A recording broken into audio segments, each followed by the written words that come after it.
All right, I'm here with actor Kal Mansoor, who plays Kevin in the remote office. Cal, what's happening, buddy? Hello. Thanks for having me. That was my most formal introduction ever to anyone, like ever. Especially to me. Yeah, especially to you. I'm like, why am I being It's so far more formal abusive. to you? I feel like I have to. I don't know. It feels weird. It's been so long. It's like I don't know you anymore. Um, yeah, dude. Like, thanks for coming on just to chat a little bit about this crazy Zoom thing we've done, and it's kept us mildly sane in the last few months. Maybe give us a bit of a lowdown on, I guess, who you are as Cal, and then maybe talk a bit about the Kevin character and sort of who he is, and if there's any difference between the two. Who I am is Cal. I'm actually not a hell of a lot different to Kevin. I do enjoy KFC and FIFA on a fairly regular basis. And I don't, I somewhat sympathize with him because he's he's kind of unlikable initially, but deep down he is a really nice guy. And he's in a crappy situation in the show, which I think kind of knew was coming. I don't think he's that unlikable, dude. I think there's more unlikable people. He's a little bit unlikable, but not but again, not really, just because he's so immature on the surface. I think it's that sort of like team dynamic, and I think with the guys, it's like that sort of team bro sort of. Yeah, he's very much a bro, and he still wants to live like he did in university. Yeah, but I think he knows where the line is, and he doesn't push the boundaries too much, unlike other people. But he kind of like knows what he can get away with different people. And he is also very good at his job as well. That's the thing, and because he's like one of the creative people, he is actually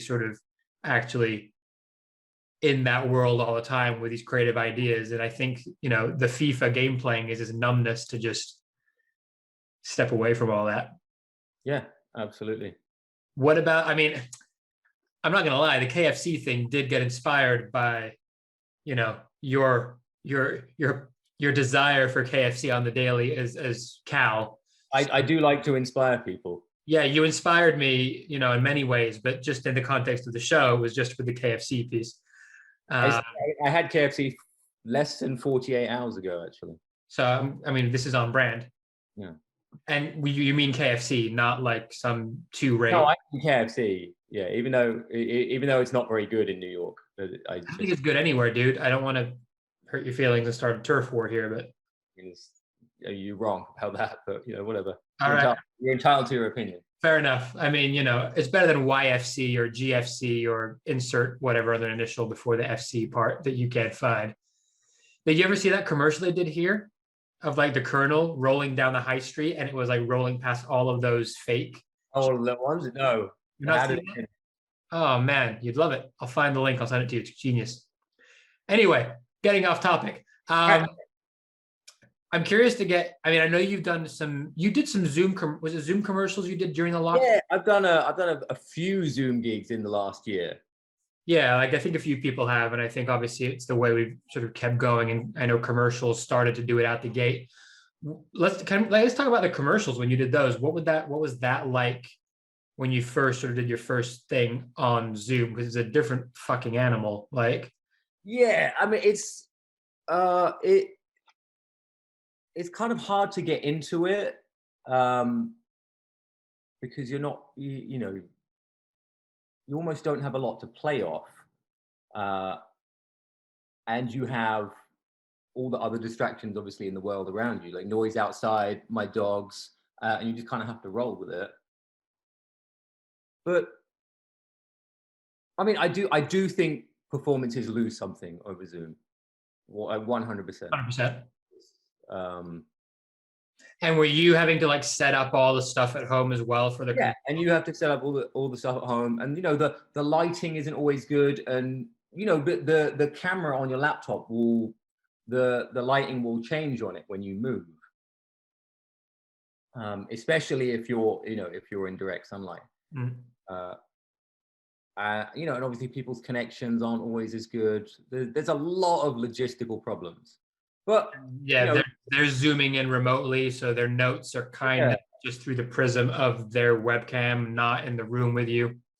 But it's when that's all you got, that's all you got. You have to try and make it work somehow, and it's probably not going to be as good, but better than nothing. Better than nothing. Yeah, for the last year where we've been stuck in this bubble, I think it's kept something going. Absolutely, yeah. What was it like doing that, but then on this, where a lot of the scenes you were in were like 7, 8, 9 people? It's fun and it's frustrating. Okay. Because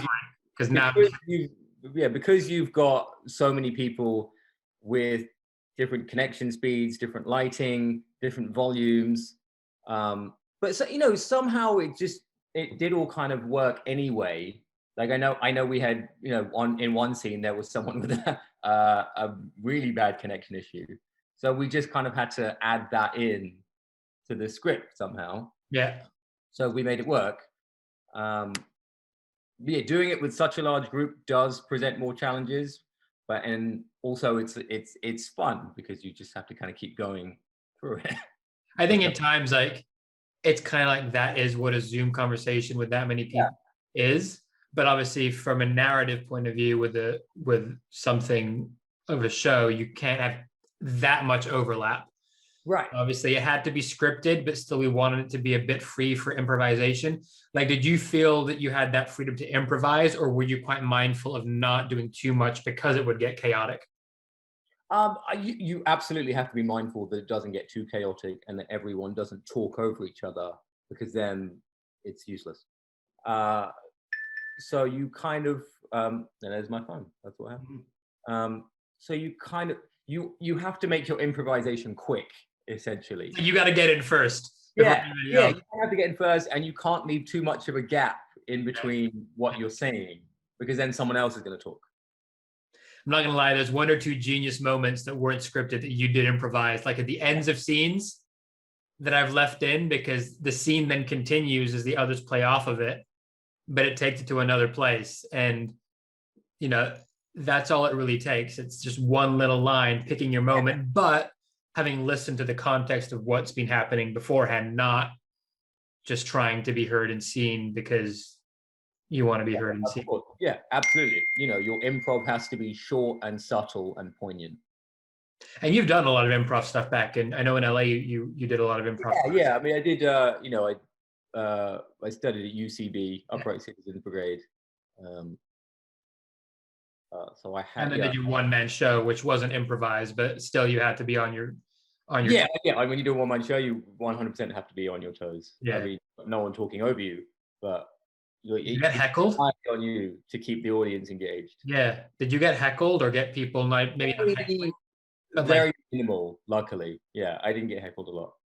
Did people at least were people saying stuff from the audience, or was it just every now and then? But again, luckily, very little. There were no assholes in the audience that really wanted to cause me any problems. Yeah. One-man show must have been like an intense experience because you wrote the whole thing and then put it on. Obviously, you had people around you, but like it was your. Oh yeah, when you write and produce and perform your own work, it's a nightmare. It's an absolute. I enjoyed the 60 minutes I was on stage each night. Other than that, every day was horrible. It's so stressful. Putting on the producer hat is a different hat to the creative hat. And you have a million different things to worry about. But it's a means to an end, right? Like if you didn't do that, you'd have never had that experience to do. Absolutely, yeah. It was the most stressful time of my life. I don't regret it for a second, Would you do another one? We've spoken about this privately. Would you do? I would consider doing another one. If theaters open again. I would take on more help. Yeah. I would get someone to help me produce it. Yeah, you learn, like you do one yourself, run and gun, and then you're like, okay, so that was an education. Never again. Yeah. I do it like that. Absolutely. And there's money involved this time, like get some funding or something. Yeah, right. Yeah. Ideally I wouldn't pay for it myself. That caused some problems. That eats into the KFC, Yeah, it means I have to eat less KFC. Which no one wants. No one wants that. Was that the phase when you were making your own chicken? Yeah, I do. I was. I still do make my own, sometimes because I don't want to die of heart disease too early. But No one wants to die of that no, too early. It's got to be at a suitably mature age. it has to be when I'm ready. Yeah, so you can appreciate the heart disease and you're wise enough to know what it is. So yeah, no, I still do have an air fryer and make my own once or twice a month. Rock and roll. I think this has devolved into the end of this chat.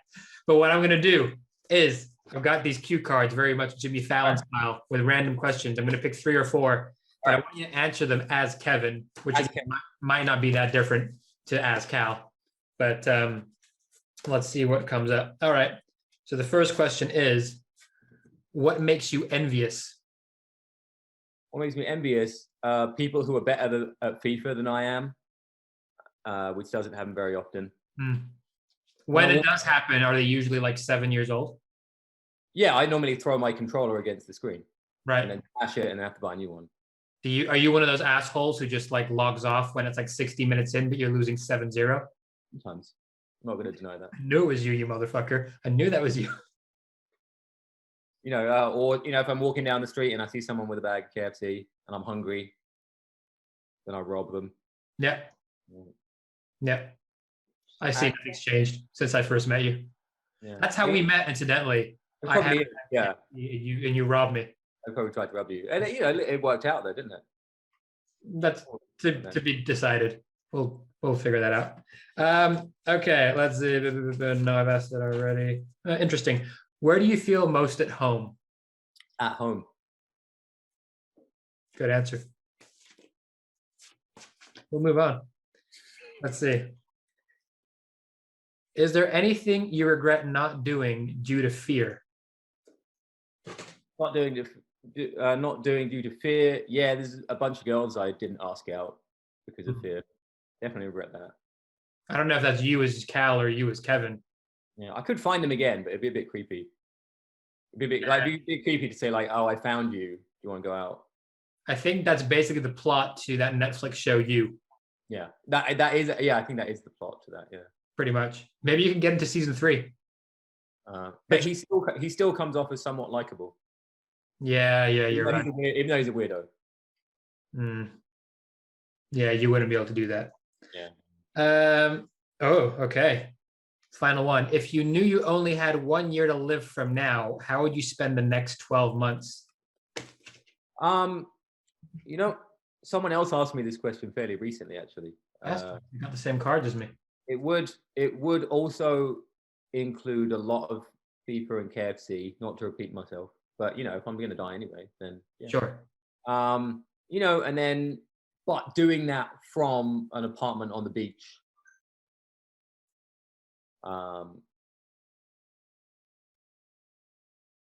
And there's not a lot on my bucket list because I've been fortunate enough to do a lot already. So just enjoy those last 12 months in some kind of hang out with a lot of dogs. Again, I really don't know if this is you as Kal or you as Kevin anymore. The line is so blurred. That's my gift, Ashley. That is my gift. Yes, the gift of Kevin is the gift everyone needs at Christmas. Absolutely. Cool, dude. On that note, if people want to connect with you on the socials, where can they do that? Do you have anything that you've got coming up that you want to plug? So my Instagram is at Colonial Kal. And I'm not a big Twitter user. It's for the best. People don't need to read. No, you don't want to. No one wants. Twitter's a terrible place. It's a vile cesspool of hate. I've got I have a Vimeo channel where I have various comedy sketches and web series I want to do with my free time. Are you still putting stuff up? Not at this very moment. Okay. Are you bringing back? Wait, hold on. Steve Gandhi. It was Steve Gandhi. There's Steve Gandhi. There's McConaughey. They all make appearances on my Vimeo channel. Yeah, people need to check that out. Steve Gandhi really needs to be brought to some kind of full-on sketch series, dude. I think you need to get back on that. You've got time. Yeah. You're not going to do it, but No, I will at some point. I will, like I love 8 years. Steve Gandhi. He is a great character. He's a great character.